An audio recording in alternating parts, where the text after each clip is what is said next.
টুকিটাকি রান্নাবাড়িতে সুস্বাগতম।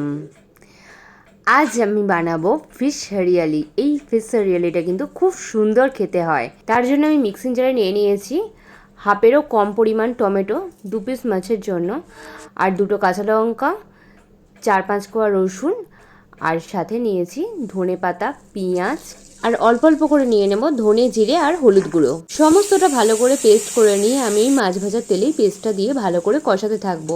অনেকেই বলে রান্না করতে গেলে সবুজ কালারটা অ্যাকুরেট থাকে না, তারা মিক্সিতে পেস্ট করার সময় একটা আইস কিউব দিয়ে পেস্ট করবে, দেখবে কালারটা অ্যাকুরেট থাকবে। আমি তাড়াহুড়োতে দিতে পারিনি। আর এদিকে মশলা প্রায় কষে গেছে, আমি ঢাকনা দিয়ে একটু মশলাটাকে কষিয়ে নিয়েছিলাম। আর নুন চিনি নিজেদের টেস্ট মতো দিয়ে দেবে। এরপর আমি আগে থেকে ভেজে রাখা মাছটা মশলার মধ্যে দিয়ে খুব ভালো করে মশলার সাথে কষিয়ে নেব। আর নামানোর আগে সামান্য পাতিলেবুর রস দিয়ে নামিয়ে নেবে।